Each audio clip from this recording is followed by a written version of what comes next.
بسم اللہ الرحمن الرحیم۔ اسلامی تاریخ 26 شعبان المعظم۔ حضرت وحشی رضی اللہ تعالیٰ عنہ بن حرب، آپ کا نام وحشی ہے جس کے معنی اکیلا رہنے والا۔ ان کو ابو دسمہ کہا جاتا تھا۔ وہ حبشہ کے رہنے والے تھے اور بڑے بہترین نیزے کا نشانہ جانتے تھے، یعنی تیر اندازی۔ یہ مکہ میں قریش کے سردار جبیر بن مطعم کے غلام تھے۔ کفار نے یہ شرط رکھی تھی کہ اگر حضرت حمزہ رضی اللہ تعالیٰ عنہ کو قتل کر دو گے تو تم آزاد ہو جاؤ گے۔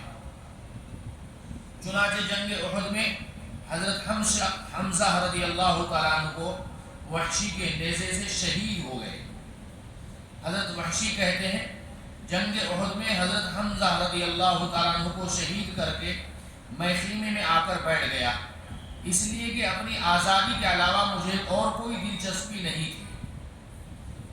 حضرت وحشی رضی اللہ تعالیٰ عنہ اسلام اور مسلمانوں کے دشمن ہونے کے باوجود اسلام کی اچھائیوں کو دیکھ کر خود مدینہ منورہ تشریف لائے اور حضور اکرم صلی اللہ علیہ وسلم کے ہاتھ پر اسلام قبول کیا۔ اسلام قبول کرنے کے بعد اسلام کی دعوت و اشاعت میں زندگی لگا دی۔ حضرت ابوبکر رضی اللہ تعالیٰ عنہ نے اپنے زمانے میں نبوت کا جھوٹا دعویٰ کرنے والا مسلمہ کذاب کی سرکوبی کے لیے ایک لشکر بھیجا۔ اس میں حضرت وحشی رضی اللہ تعالیٰ عنہ بھی تھے۔ انہوں نے مرتدین کے سردار مسلمہ کو نیزہ مار کر ہلاک کیا اور ارتداد کی جڑ اکھاڑ پھینکی۔ حضور اکرم صلی اللہ علیہ وسلم کا معجزہ حضرت حسن رضی اللہ تعالیٰ عنہ کے بارے میں پیشین گوئی۔ رسول اللہ صلی اللہ علیہ وسلم نے حضرت حسن رضی اللہ تعالیٰ عنہ کی طرف اشارہ کر کے فرمایا، میرا یہ بیٹا سید ہے اور امید ہے کہ مسلمانوں کی دو بڑی جماعتوں کے درمیان اللہ تعالیٰ اس سے صلح کرائے گا۔ چنانچہ حضرت علی رضی اللہ تعالیٰ عنہ کی وفات کے بعد حضرت حسن رضی اللہ تعالیٰ عنہ نے امیر معاویہ رضی اللہ تعالیٰ عنہ سے صلح کر لی۔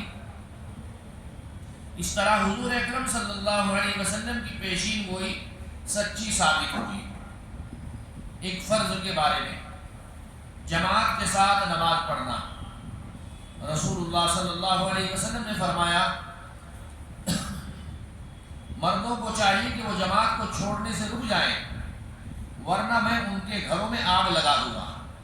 اللہ جماعت چھوڑنے والوں کے لیے حدیثوں میں بہت سخت وعیدیں بیان کی گئی ہیں، اس لیے تمام مسلمان مردوں پر جماعت کا اہتمام کرنا بہت ضروری ہے۔ ایک سنت کے بارے میں نیک اولاد کے لیے دعا، نیک اولاد کے حاصل کرنے کے لیے اس دعا کا اہتمام کرنا چاہیے۔ حضرت زکریا علیہ السلام نے نیک اولاد مانگتے وقت یہ دعا فرمائی تھی، جس کو قبول فرما کر اللہ تعالیٰ نے حضرت یحییٰ علیہ السلام مرحمت فرمائے۔ رب هب لي من لدنك ذرية طيبة إنك سميع الدعاء، اے میرے رب اپنی بارگاہ سے مجھے نیک اور صالح اولاد عطا فرما، بے شک آپ دعا کو بہت سننے والے ہیں۔ تو اولاد کا دینا اللہ کے ہاتھ میں ہے، نہ کہ کوئی دوسرے دنیا کے کوئی آدمی اولاد دے سکے۔ اللہ ہی اولاد دیتے ہیں، اللہ ہی سے اولاد مانگنی چاہیے۔ ایک اہم عمل کی فضیلت جمعہ کا خطبہ سننا۔ رسول اللہ صلی اللہ علیہ وسلم نے فرمایا جس نے اچھی طرح وضو کیا پھر جمعہ کی نماز کے لیے آیا اور خاموشی سے خوب غور سے خطبہ سنا تو دونوں جمعہ کے درمیان اور مزید 3 دن یعنی کل 10 دن اس کی مغفرت کر دی جاتی ہے۔ اور جس نے خطبے کے دوران کنکری کو بھی چھویا تو اس نے لغو یعنی بیکار اور باطل کام کیا۔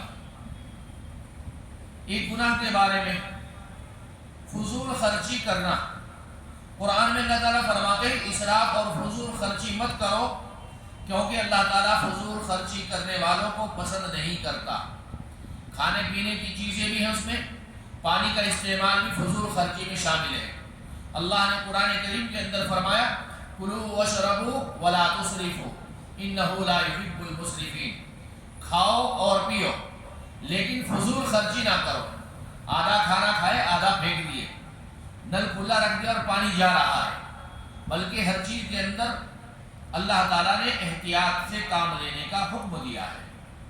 دنیا کے بارے میں کھانے پینے کی چیزوں کی پیداوار، قرآن میں اللہ تعالیٰ فرماتے ہیں انسان کو اپنے کھانے پینے پر نظر رکھنی چاہیے کہ ہم نے خوب پانی برسایا، پھر ہم نے عجیب طریقے سے زمین کو پھاڑا، پھر ہم نے اس زمین سے غلہ، انگور، ترکاری، زیتون اور کھجور، گھنے باغ، میوے اور چارہ پیدا کیا جانوروں کے لیے، یہ سب تمہارے اور تمہارے جانوروں کے فائدے کے لیے ہے۔ آخرت کے بارے میں جنت کی چوڑائی، رسول اللہ صلی اللہ علیہ وسلم نے فرمایا قسم ہے اس ذات کی جس کے قبضے میں محمد کی جان ہے، جنت کے دروازوں کے درمیان اتنا بڑا فاصلہ ہے جتنا شہر مکہ اور ہجر کے درمیان۔ یا آپ صلی اللہ علیہ وسلم نے فرمایا کہ جتنا فاصلہ مکہ مکرمہ اور بصرہ کے درمیان، بصرہ جو ہے عراق کے اندر ہے، جنت کی چوڑائی بتلائی ہے اللہ کے نبی علیہ السلام نے۔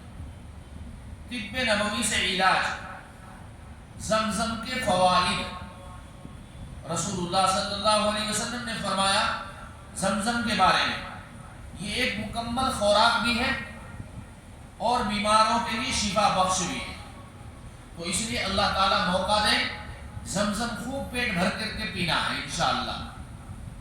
سبحان اللہ بحمدہ، سبحانک اللہم وبحمدک، ونشہد ان لا الہ الا انت، نستغفرک ونتوب الیک۔